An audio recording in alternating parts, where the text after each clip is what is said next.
HipHopSince1987.com.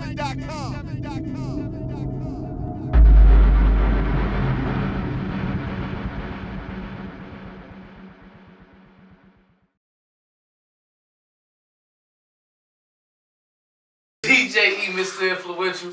This is the Untitled Podcast, right here live on Hip Hop since 1987. That's it, 87. 87. Tell them who you is. It's your boy D-Cal.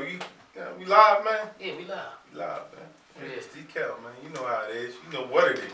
I had a question for you. What's up? You remember what you was doing in 87?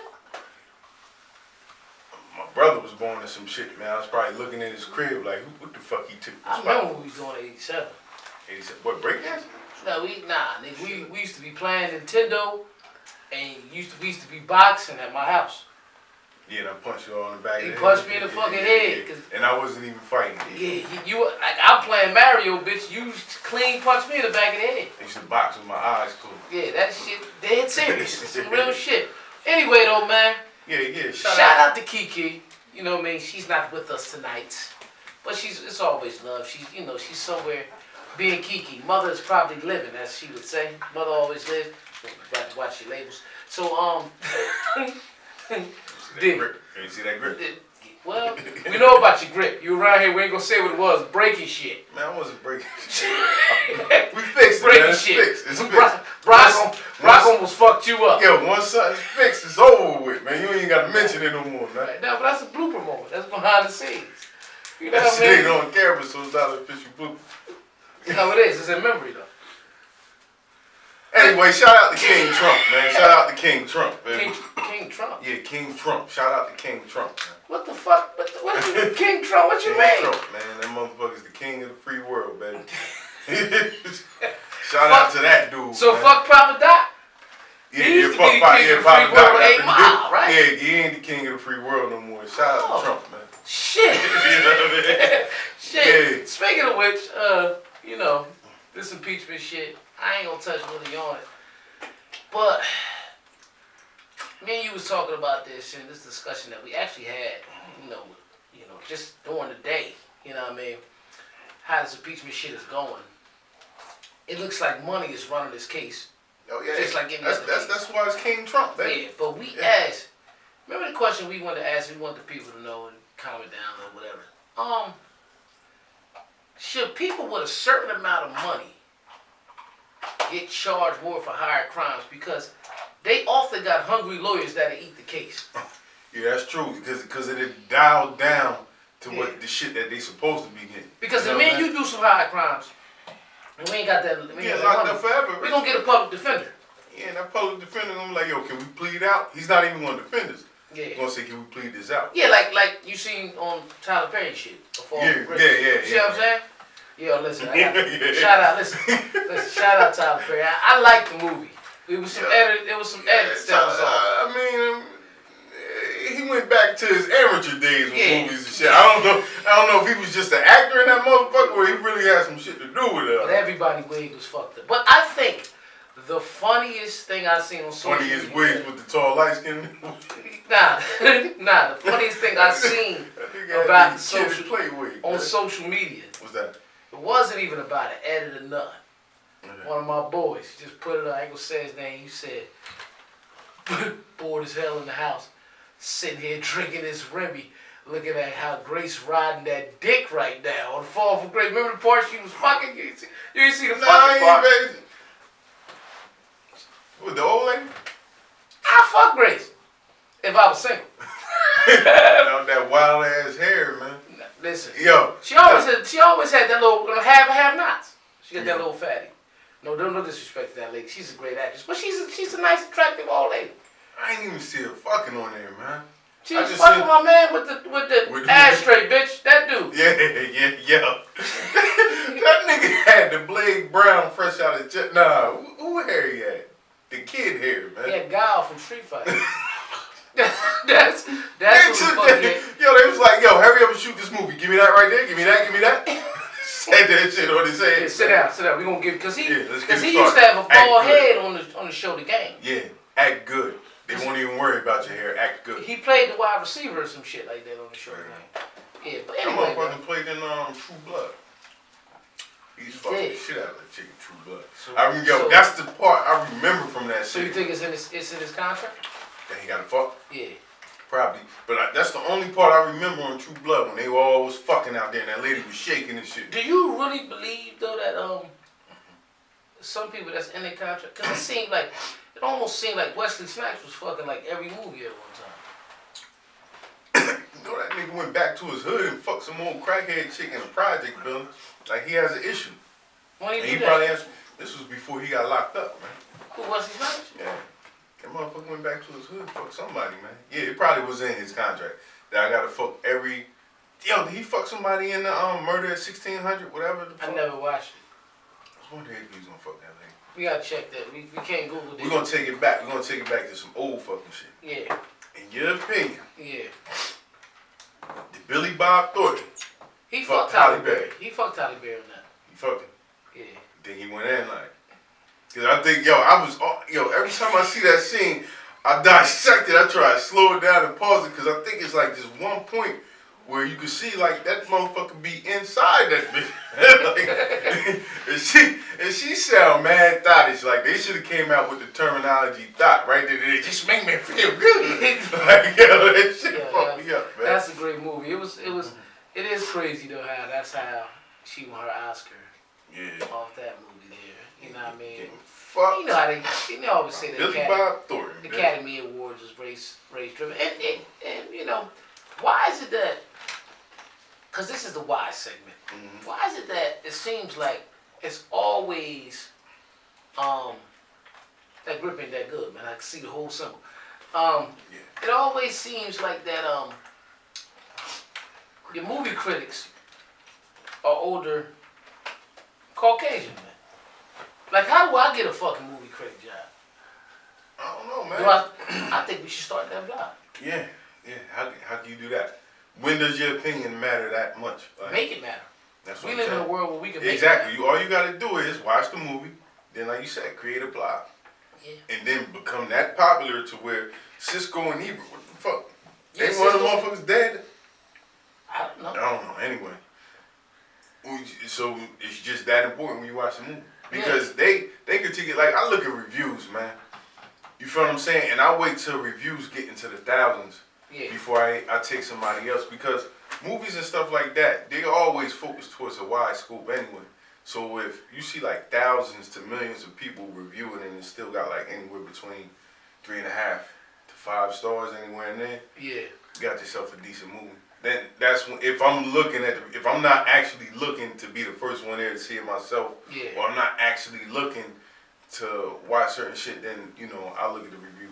Because I could have swore that, because my man, what I mean, Will Ferrell and his boy with the curly ass hair who played Step Brothers, I forgot his name. Adam McKay. Adam McKay, because they got this movie when they do Sherlock Holmes and shit. Yeah. And that shit got crazy bad reviews after bad review. Yeah, I'm saying to myself, like, Will Ferrell can't have no fucking, like, he's always fucking funny. Exactly. And I watched that shit, it was trash. It was trash. It was trash. You feel what I'm saying? So, I mean, to the point where your opinion makes that, we gotta make that much. Yeah. You know what I'm saying? Like, but that's how bloggers, a lot of bloggers go on. I watch reality TV a lot of times.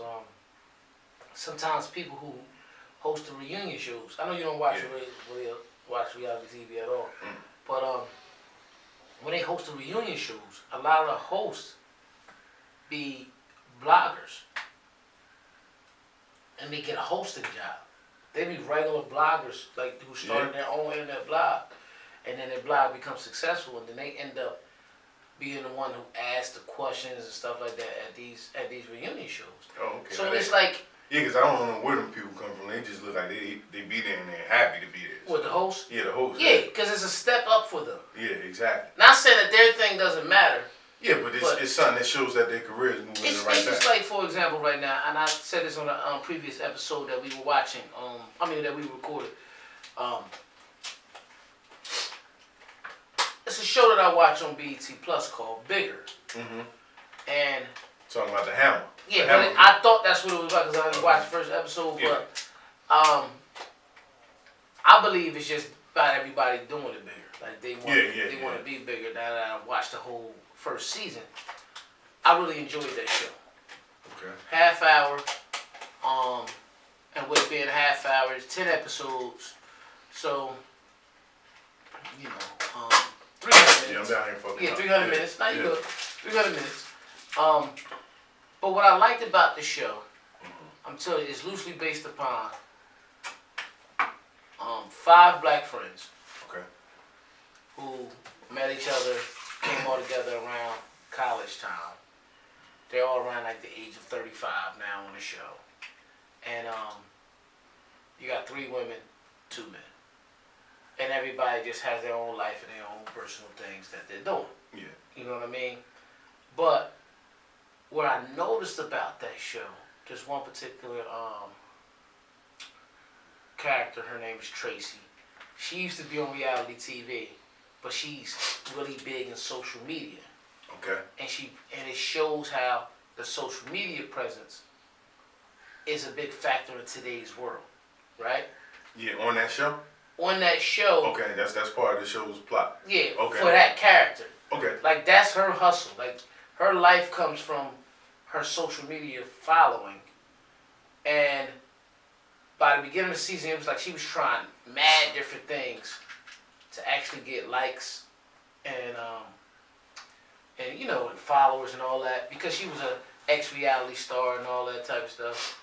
But she got her most success towards the end of the season by being herself.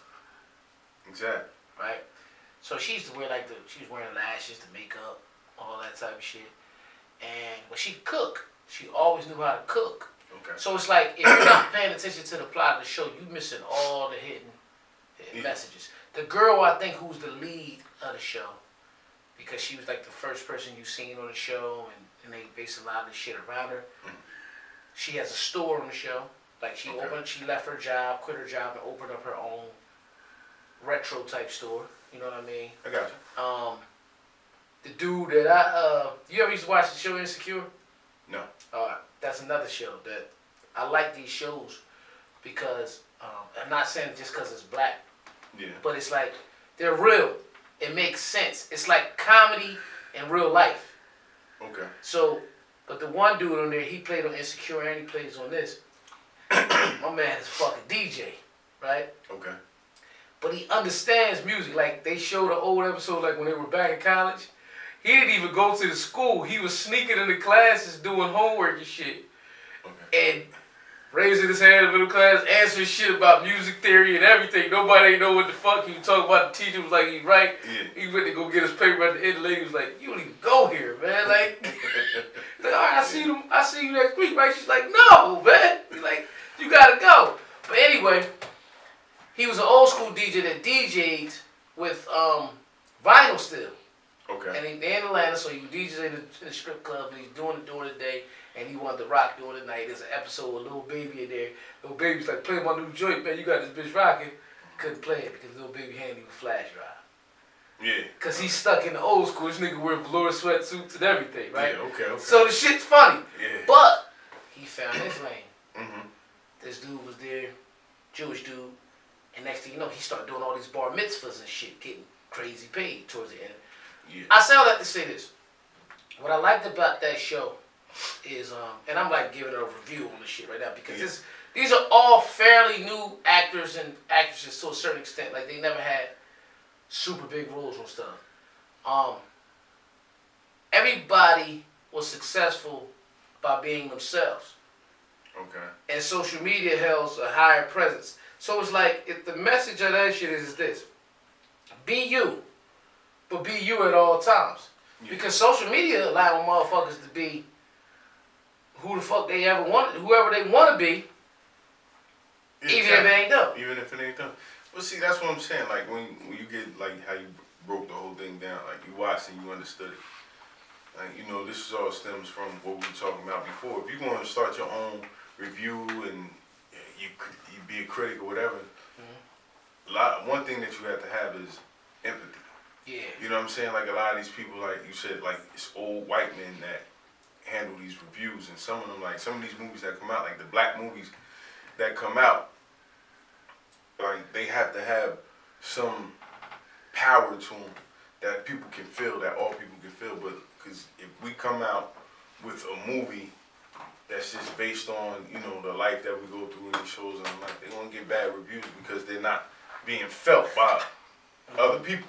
You feel what I'm saying? Exactly. So, like with them, like if they have a, like, all right, like what's the last movie that came out that he was like, it's the great movie, this and that. That movie, the Irishman. The Irishman, that's the last movie. Like, but if you have, you got a different demographic. Say if you got the hood, hood always respected mob movies and stuff like that because they always, because that's another thing we get into, and I'm putting my shit out there for that. Yeah.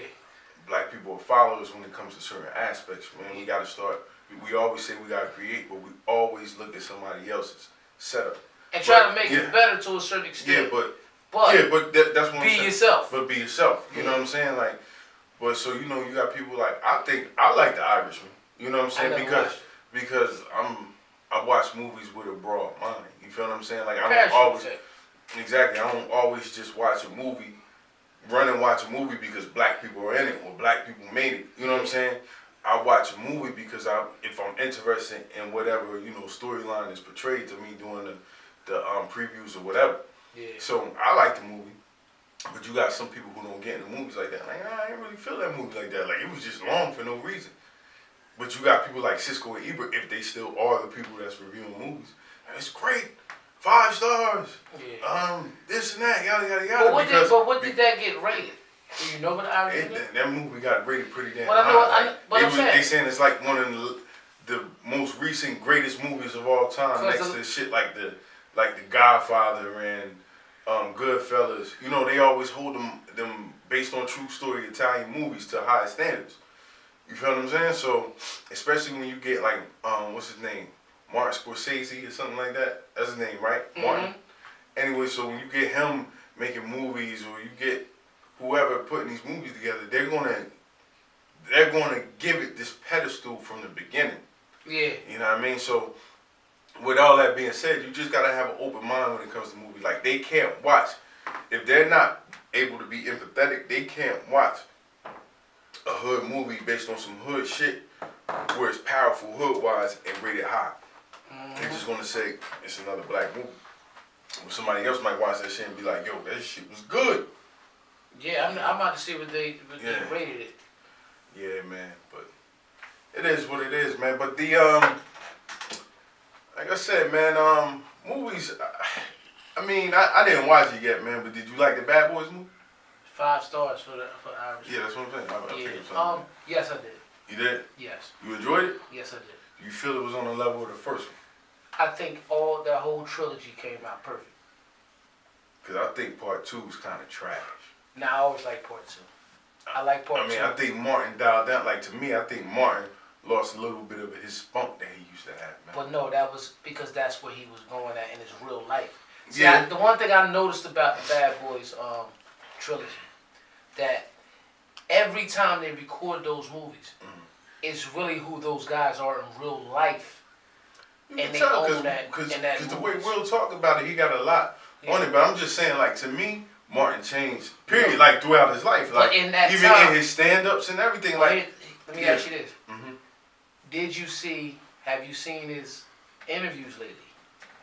He's the person that I'm talking about that I really don't like how Martin is. But he's always been him, he said. Yeah, that's what I'm saying. But back then, he would just get on stage and he didn't care. But here it is. He was young. Yeah. But here it is, like, and Will Smith even stated that. He said, see, what the hardest thing about show business is that you become this character. Yeah, I've seen that. When people see you be that character, they think you that all the time. You're supposed to be that, but you not being afraid of being who you are. Even with Martin dumbing himself down, I still love, like, it's the parts where it's, you should see the sexy shit I got on right now. Part 2, when he was hot, nice fucking eyes. I mean, nice fucking fish with big fucking eyes. Yeah, shit like that. So it had that mold in there, and it's just, he still has his wit. Now, the spunky, crazy energy, trilogy.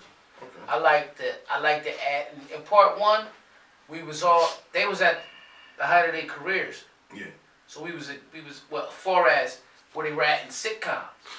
because they still, Will definitely still had a lot of movie shit to go that we didn't realize yet. Yeah. Because, they shot that like 95. Yeah. Like, to me, in part one, Martin outshined Will.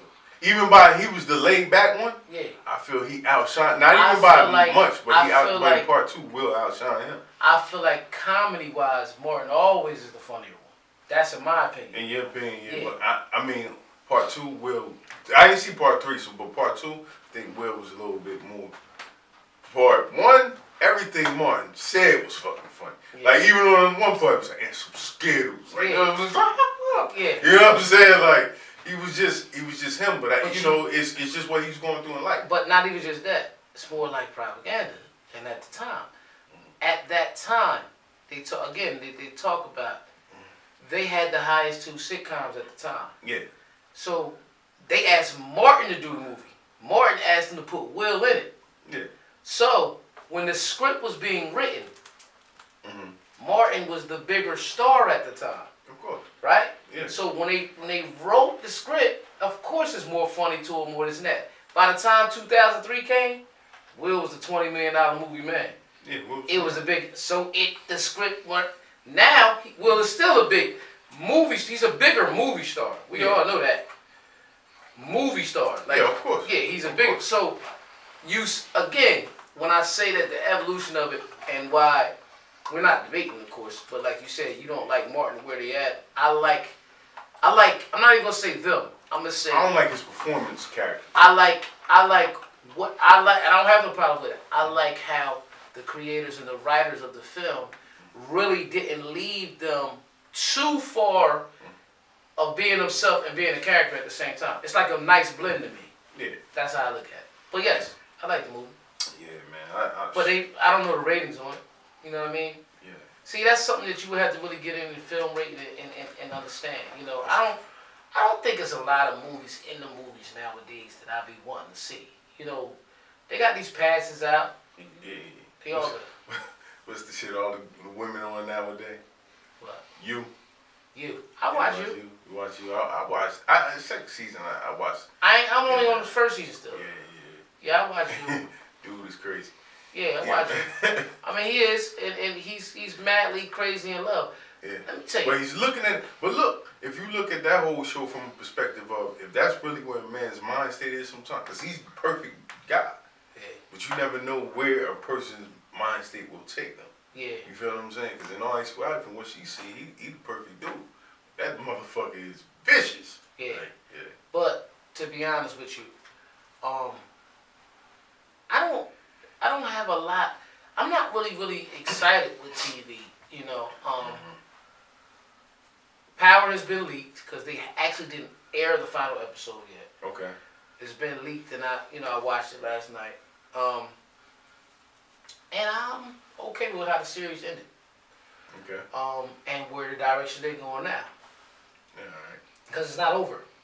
Okay. It's not a secret. Everybody knows that the next series going back in time. Okay. Yeah, that's just pretty much what it is. But shows like that, I'm the type of person that I grab a show and I stay with it the whole series. Okay. I have to because if I'm into it. But as far as TV, I really don't watch it. Yeah, me neither. As much as I used to. Not because I'm, how some people too motherfuckers. I'm woke, brother. I don't let that shit bother me. Shit get in my mind. I'm too nah. Yeah. It's not a lot that interests me on TV. Yeah. Like it used to. Yeah, but that's what I'm saying. You know what I mean? It's not. What I'll do is I sit down, man. I've been watching CNN a lot, man. That's why I said shout out to King Trump. Yeah. But I watch CNN. I watch little shows that shit that be having me like, yo, word. Yeah. Like I watch this shit on Travel TV. Okay. It's called Paranormal Caught on Camera. Like they got a whole bunch of shit. Like you like, yo, this shit is really out there. Like they got motherfucker caught a fucking Disney fairy on camera, man. What you mean he caught it? Like it was a fucking real ass fairy. Like they looking at the apple tree. That motherfucker turned around, flew off the tree, flapped his wing, and flew towards him like this some old Disney shit. Real shit, man. I'm like, what? A fairy, man. A fairy? Like a real fucking fairy, like a Disney character fairy and they had glitter coming off of it and shit. But they thought it was a bug. That's a TV show. Nah, that's what the whole show is about. Like they try to debunk it. Like it's people out there. Where you seen a fairy in real life? That motherfucker was on the apple. Looked at him. Then got kind of mad. They caught it on show camera. you the part where they was sniffing the cocaine. It was two before kids, that man. shit came on. They was like that. They was popping pills. Nah, they wasn't popping pills, man. You ever heard of the show called Dr. Pimple Pop? I don't watch that shit, man. I seen and people sitting there and watch it. Like I gotta leave the room. I can't sit there and watch a motherfucker pop a pimple. This fucking pimple be the size of the motherfucking microphone. Yeah. Nah, you ain't see that commercial? Dude got a pimple on his back, like. Shit like that round and come off like that, bitch. They just say it. Was that a baby in that nigga back? Nah, he had a situation. And they popped that shit? I ain't Shit squirted out? And see, I can't fuck with that, man. But yeah, it was a fairy on TV. A fucking ghost popped his head out the corner like, yo. Out of weird shit, you see a little girl get possessed from the Ouija board, she start dripping all types of blood and shit out of her mouth. I don't believe none of that shit. Yeah, man. Fuck that shit. Right here in this fucking city, Philadelphia, they got a dude on, and this is a real Philly dude on there too, because the people who posted on the internet and went viral, they start interviewing them too, like through their camera phone. It was a fleet of UFOs above Philly. He had it on his camera and shit. Yeah. They had it was interview. He was like, "Yo, man, that fucking shit. Like I be googling UFOs and shit now. That joint was crazy. Like I'm like, yo, they got a real Philly dude that caught that shit." But you know what's crazy? At the end of the day, like I said, I don't watch a lot, and that's stuff that would interest people. Yeah. See, it's hard for TV to interest people again because since social media, like we was just explaining this, how even in the hip hop game, how the formula has changed because. Back in the day, everybody wanted to be rappers. We was rappers and shit. You know what I mean? Still be rapping. Yeah, you still rap. You actually got a nice little joint out, right? You know, it's getting ready to come out soon. But I don't be rapping. You know what I mean? Yeah. I can. I just don't do it like I used to. How to make a movie pop, right? Yeah. Jennifer Lopez. What the fuck? You talking about music? You talking about Jennifer Lopez? Nah, she sang too. Yeah, Jennifer Lopez. Bend her over, let her take back shots like she really getting fucked and busting a nut, man. Everybody watching. Everybody watching. Did that happen on Hustler? I don't know, I didn't see Hustler. I just know she was on there dancing and shit. They said her ass was out. Yeah. Yeah, let her get a Holly Berry moment. But I still go back to that scene, man. I might grab some lotion. But my point is, what I'm saying is, it's like entertainment has changed, period. But now for even shows and movies, you can go straight to these streaming sites. Yeah. Like in that. Matter of fact, I ain't going, because I ain't giving everybody the motherfucking gold, because I ain't doing it yet. I sound crazy. I sound like a hit almost. But I know which one try to get you streamed to, like as film-wise, which one you should go after. What, Netflix? Nah. That shit cheap, Google. Nah, I'm not saying it ain't. Uh-huh. But I think the one that you should, I just said I'm not going to tell you on air. I just want to see if you was going to try to fish it up out of me. Prime, man? Nah, I don't. Maybe it is, maybe it ain't. Yeah. Hulu, maybe it is, maybe it ain't. Oh, okay. You shoot for them all. It's got to be something like a TuneCore distro kid that can get you on them all. I know which ones. I know what you could use TuneCore. Yeah, you can. Yeah. You can go in TuneCore. TuneCore, yeah. It costs a few dollars. It costs more for film. Yeah. Much more for film, but one of them gives you pretty much to the if it doesn't work, they give you a percentage of your money back. But nah, I'm talking about Prime. Yeah. The other day I was watching a movie that came out in 2009 that was shot in our city. Oh yeah, I was supposed to have something to do with that. I supposed to back do, on it, like the photography or something. Yeah, exactly. Yeah. The city is mine. Yeah. It fucked me up because I was watching the other day and I seen John in there. John who? Little John. Oh, Little John. Oh yeah, he was. He was with matter of fact, he was out there with shout out to my man Ray.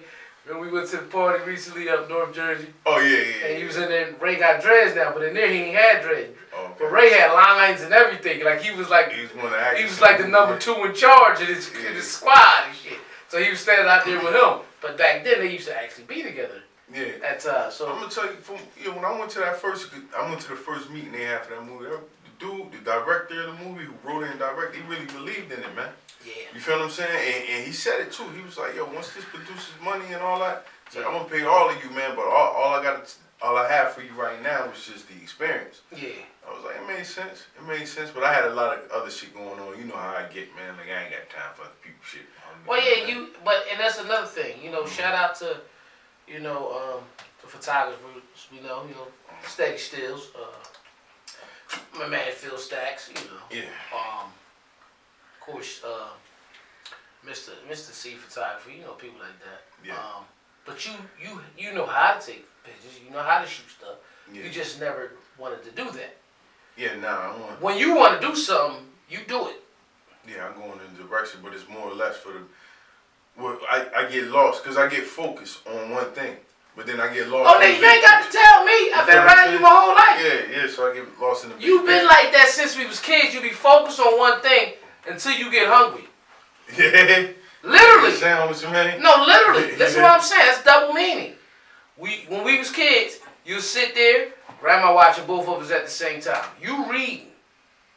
I'm over there just trying to spin on the floor, trying to do a dance move or something. Trying to break dance. And then you sitting there like, grandma, I'm hungry. You wouldn't say nothing to nobody until it was time to eat. So nowadays, you start focusing on this. Okay, let's just say you was doing photography, you was doing this, doing that. You went away from that, then you was focused on you ain't been doing nothing. Let's just say you just been going to work every day. And then you feel like you start starving. Not that you broke, but starving for where you really want to be. You go fat before. Look, this is but what it is you start focusing on, like, you go from one thing to another, and then, like, when you actually get, and this is me personally, when I actually get focused and involved in something, I enjoy it. I enjoy educating myself on it to the point where it's like I can take this and run with it. But then what happens is you get into that and then something else grabs you. So, and I say that all that to say we used to have discussions where it's like, yo, you can't be afraid to invest in someone else doing something for you. Yep, that was always my thing. You know what I'm saying? And in actuality, this book I've been reading, The Millionaire Mind, most millionaires don't do things on their own. No, most they millionaires aren't handy. They know time is money. You feel what I'm saying? So they'll pay someone else to do it. But on the other hand, you got one millionaire who's talking, and this is just one individual compared to The Millionaire Mind, which is a study of a broad amount of millionaires. Exactly. With Russ, in his latest book, he basically said, if you're that hungry, do everything yourself. Yeah. Which made sense too, because his man shot a video for them.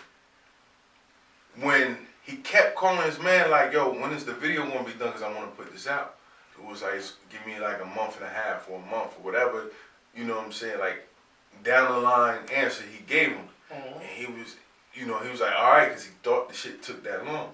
But when he realized, like, he shot his own video, then I think he said he downloaded a bootleg copy of Dreamweaver and did it on his own, and it only took them like 2 days to do. Yeah. Shoot the video and then edit it. I think the number one thing you should do on your own, and we be talking about this too, bitch, if you know how to work on your car.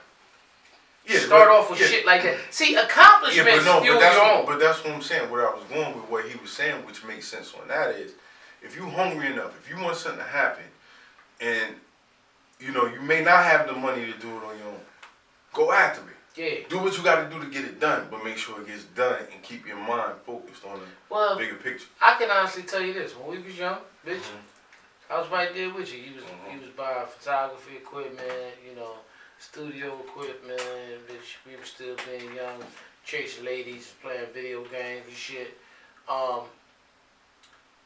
It wasn't until I turned around one day and I said to you, I stopped DJing and I started rapping and shit, right? Then I came and I was like, bitch, I'm about to go right back to DJing.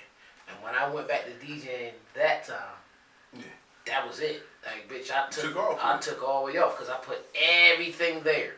Because you love doing it. Yeah, I took everything and started making mixtapes.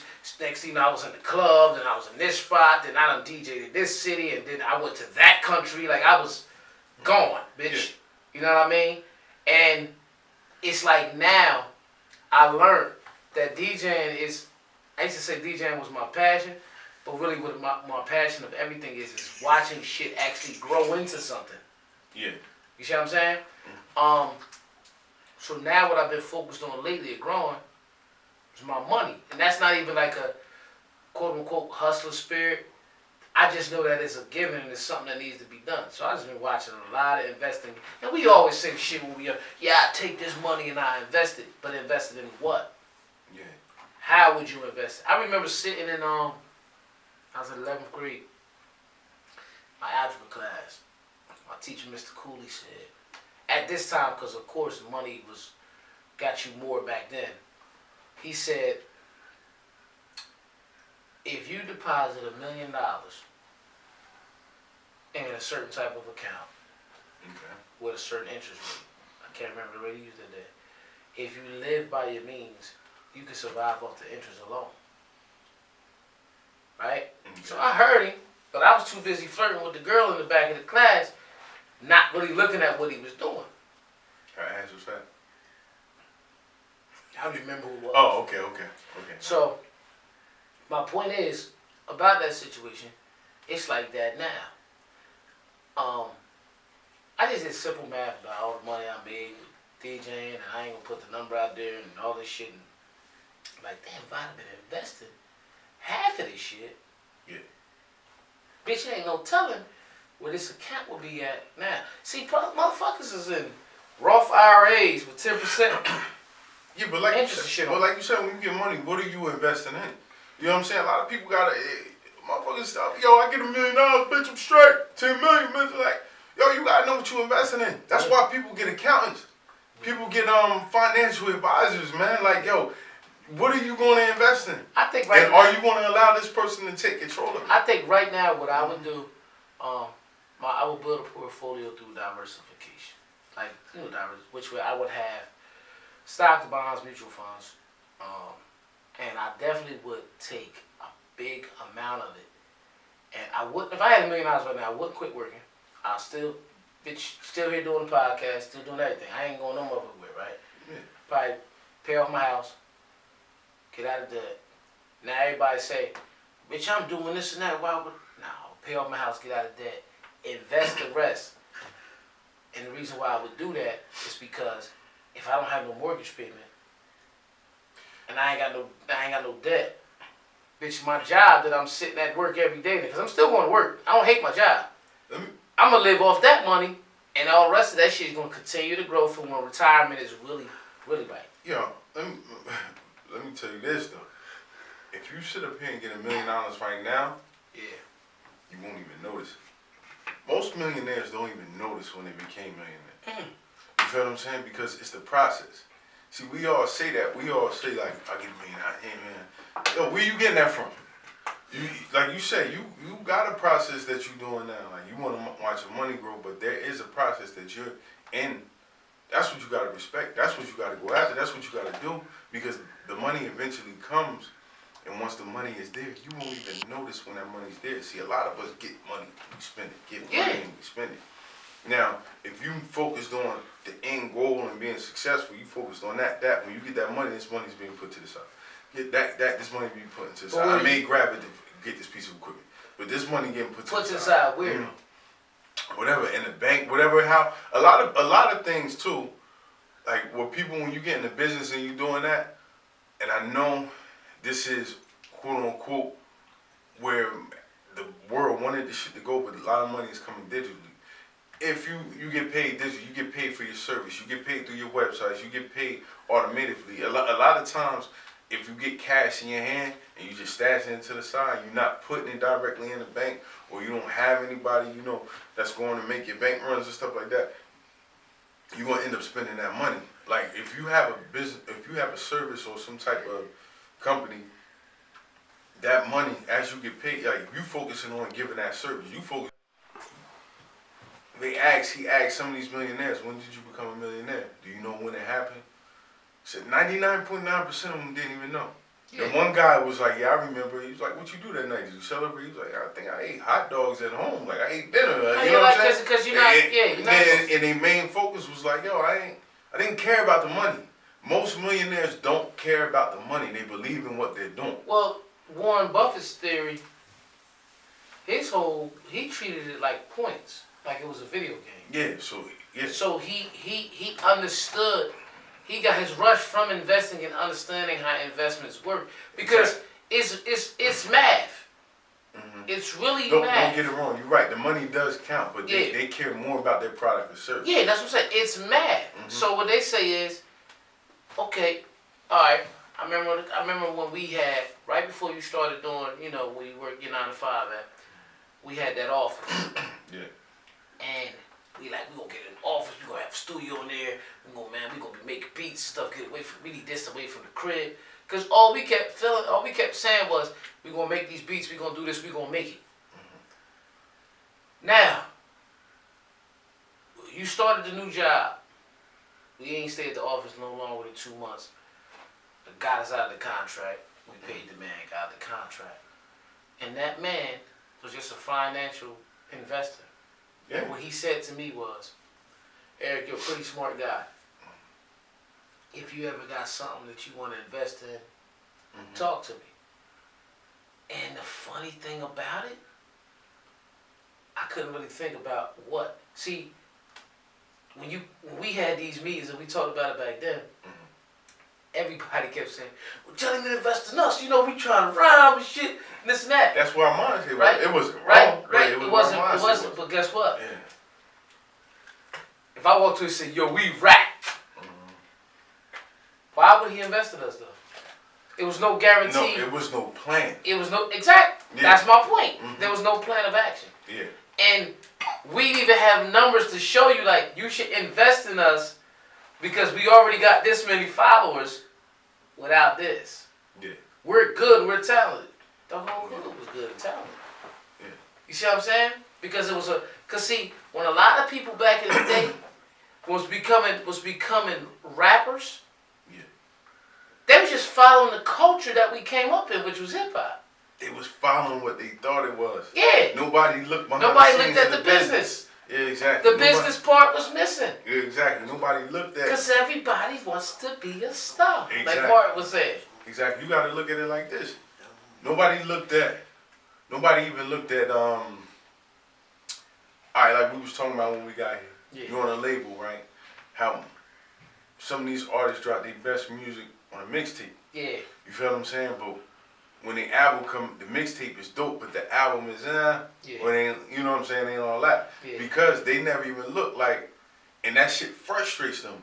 When they was that dude rapping on the street, they never thought about the music industry. If you gonna have an A&R, somebody come to you like, yo, drop this song. Yeah. This is the song that's coming out. Nah, I want to put Yeah.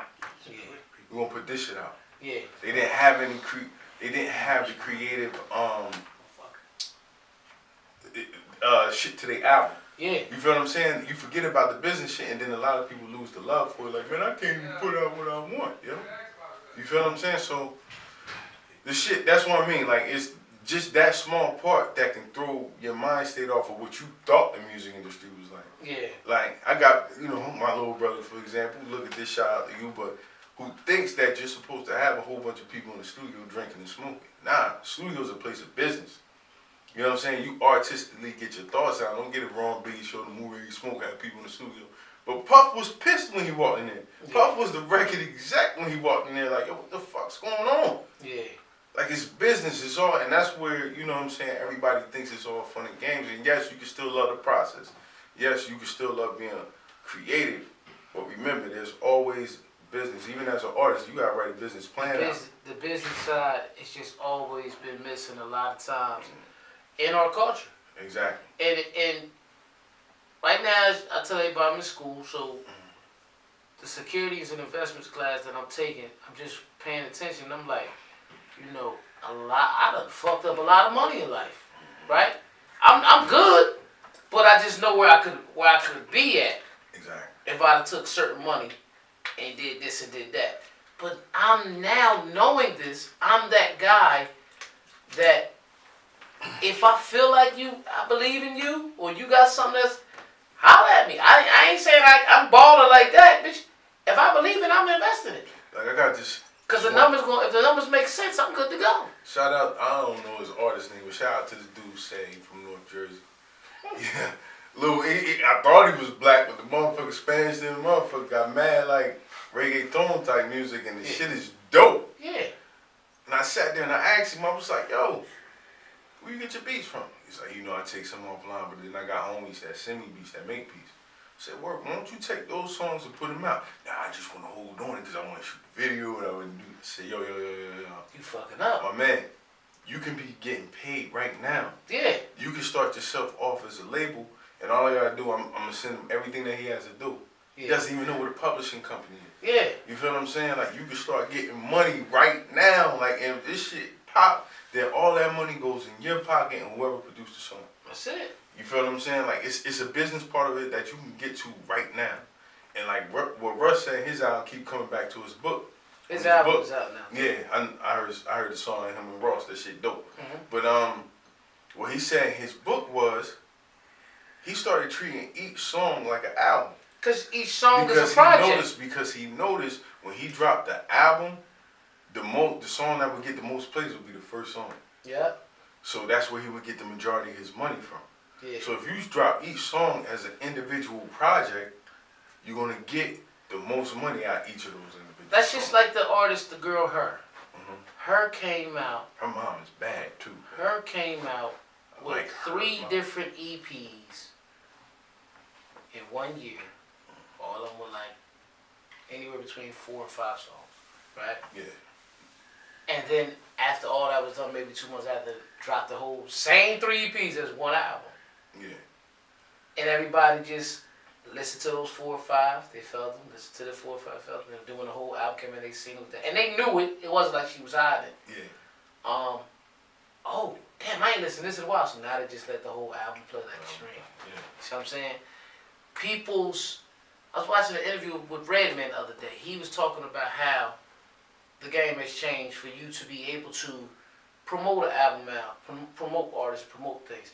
Everybody who still, a lot of people, like this guy that you're talking about here, that creates music and records music, they're still watching old stuff and trying that same formula. Yeah. But we live in a different time. Yeah. But the business doesn't change. Exactly. Business doesn't Money-wise, it doesn't change. change. The business doesn't change music and to be relevant though. It's actually easier. Easier to stay relevant. You Yeah. can drop shit. I know people get lost in their tour money, because that's where most of the money's coming from. Mm-hmm. But then you got these people like Lil Wayne, when he was as hot as he was, most of them got studios on their bus where they record the songs and put them shits out there. Like, you can continue to do that shit. You can continue to make music. Like, I mean, you got hot artists out now. Like, you got your Gunners, you got your Little Babies. Roddy Rich. Roddy Rich. You know what I'm saying? You got these hot artists out now that's dropping music constantly, yo. Mm-hmm. Constantly, and they're making it, they're dropping it, they're making it, and then they have a whole business plan behind it. But you know what I'm saying? These dudes who actually have talent. To be honest with you, I'm gonna start helping them, and they're gonna give me about 20% just. But for you can advice. do that, and I got a whole plan. We're gonna talk about it offline about that shit and how that shit work. Because, truth of the matter, a lot of these motherfuckers, it's somewhat the same formula, but the business is different. See, a lot of motherfuckers is coming through. I just said business doesn't change, but what I mean is their approach to this business. But it's the same formula with certain things. DJs used to bring artists. Yeah. They still do. Yeah, they still do. But they doing it on a real studio album. It's Exactly. no longer that mixtape that you find out from Canal Street, New York. Mm-hmm. Where everybody buy a box of them bitches from Canal Street, bring it down, and now they selling it in your barbershop or your local record store. It's not that anymore. Yeah. Now these motherfuckers saying, look, I'm gonna make this. I like you. I'm gonna put you on this song. Yeah. I'm gonna put this shit out. We gonna make this a real thing, bitch. And I'm getting real money up because you know how much money DJs lost back. And they sold 200 on Canal Street. Yeah. Ain't get no money from the ones that unless they start printing them up themselves, delivering it in bulk, treating it like drugs on Canal Street.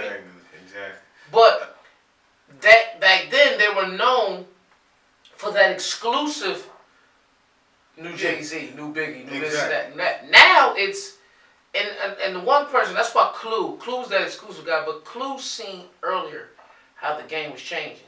So he said, let me get Fabulous and let me push him. Like, think about it. Mixtape DJ wise, back then, I'm sure somebody else, but offhand, what mixtape DJ you could remember that turned around and took one artist and overly pushed him, and they got the success that Fabulous did with Clue? Or Desert Storm. Everybody that messed with Desert Storm, period. Yeah. Like, cause you know Joe Bugs was fucking with him back then. Who else used to be on there? A man from Jersey. Paul Kane. The rapper Paul Kane used to fuck with him. A lot of people. But at the Clue, like, what most of your DJs was just known for playing that exclusive record. I'm not saying they didn't never try to push other artists, but they'd be like, well, Hov gave me his record. He gave me this record first. Yeah, but I don't know. Yo, honestly, I think the artist or whoever's behind the artist is what makes the artist nowadays. No, I'm not saying. I agree with that. Because what's happening now is and that artist builds traction on its own, or whoever they're working with in their team in their area. And radio still has a great thing to do with it. And radio starts to play. See, radio plays in low. But no, when I say a DJ, I'm not talking about a DJ that might necessarily be on a radio station. Talking about like a party DJ. I don't mean like a DJ Mustard that was a DJ and now it's a producer. I'm talking about a DJ Khaled that was a DJ on the radio, but now is a record executive producer. Well, DJ Mustard was a show DJ. Well, I think all DJs are DJs, but a DJ. Listen, what I'm saying. He's coming out. All right, Roddy Ricch's big song right now. Okay, besides the box, right? You got the other joint that was on Mustard album. Okay. Ballin'. You see what I'm saying? That's Mustard's song. Yeah. You see what I'm saying? But what I'm saying, it didn't change. DJs is still saying, okay, let me get this new hot artist here now. I don't even care if you care about me. I'm making money off this record because everybody will say, play that new Roddy Ricch Ballin', but it's really Mustard song. But it's really Mustard song. Exactly. Yeah, like DJ Khaled, like when Khaled drop an album, it's more or less like the song with Nipsey and John Legend. That's still Khaled's song. Yeah, exactly. That's what I'm saying. Like, from that grand spectrum, yeah, DJ Clue, I think he was like the first one to do that. Like, yeah, but still, even when Clue made his professional albums, it was just songs, right? That's what I'm saying. He turned his mixtapes into regular albums. Yeah, that's what I'm saying. He was the first one to do it on a grand scale. Like exactly. That. Yeah. Like when they made that song, it was for DJ Clue's album. He was also the main one doing it on a low scale. On an underground scale. Yeah, like that's what I'm saying. Like Clue because the DJ's thing of a mixtape was, I want to play this, he just being exclusive. And if this artist becomes as big as I think he's going to be, then I'm going to make money as a record exec on top of money as an artist. Exactly. You feel what I'm saying? Like, he knew, like, he was smart. He seen the money. Yeah. Like, he wasn't even always the dopest DJ scratching and shit, but he saw the future coming. You feel what I'm saying? Like, he created his platform and then went in the direction he wanted to go. Every DJ is not DJing for the culture. Every DJ is not DJing to be a trick, turntables. Every DJ, some people just want to drop records and work the crowd. I'm starting to learn in myself. I have, I can do some tricks, little things here and there. Of course, mix shows and did that, but I rather would be like them because that's intellectual art. Because at the end of the day, when it's all said and done, I can leave. If those songs turn to hits, that stays with somebody for 75 years. Yeah. See what I'm saying? Like, you got the platform for it. You know what I'm saying? Like, you can start locally and put it on a broad scale. Say if you put something on social media. Create a studio album. If you're an artist, talk to me. Inbox fill up. Yeah, I said talk about this shit off the air though. Yeah, but I'm just saying you would have to filter to the artist that you want to go through with. But yeah, the platform is there, and from an idea to the world, it's so easy now. You feel what I'm saying? There are no excuses. That's why a lot of the times, you know, I get to work and I'm doing things, like when I talk about get to work on what I love doing, the process that I love. Yeah. And the business aspect of it is where I get stuck and where my mind state has to change, where my paradigm shift has to go. It's not where I get the money to fund this from when I get paid for my 9 to 5. Yeah. It's got to be, you know what I'm saying? I don't know how many times I done told him I'm telling you this shit live on air. Nigga, call me. Yeah. The little money you be talking about, I be like, yo, I'm over here. Yeah. I'm over here. Yeah. Even if, no, listen, even if you say, yeah, I want to invest in this whole shit by myself. Okay, I'm over here. You can get it from me, and you can give it back to me. It's out there. Or, bitch, I'm just your partner. Like I've been in every motherfucking thing. Yeah, of course. And that's what I'm saying. But I'm just saying from the basis of the paradigm shift of the actual company making, not that company paying me so I can get it. Yeah. You know what I'm saying? Like that's what it is, because the whole process of making music, like I love making music. Yeah. Like I sit there, like we was talking about on the way here. Yeah. The only thing about it is you start making music because you love the process and you love the way it's going. And then you got something to do, like you got to cut it short. You know what I'm saying? And then that's where it stops at. But I love the whole process. That's a whole thing. We got to create a schedule and make it. But listen, man, I like having conversations with you, brother, especially when we talk about business. But you know, this is the Untitled Podcast on Hip Hop Since 1987. I'm signing out. I'm DJ E, Mr. Influential. I appreciate y'all. Like, share, comment below. You got any advice, any questions? Don't hesitate to comment. I promise you I'll comment back and I'll answer your questions. Do you want to say something to him? Shout out to King Trump. Shout out to King Trump. Shout out to Kiki. We see you. We miss you this episode, but hold it down, baby girl. Shout out to Holly Berry, too. I want to shoot a scene with you like Billy Bob Thornton. This is the Untitled Podcast, and we know that they ain't going to say anything. All right. We see y'all. Africa. Africa.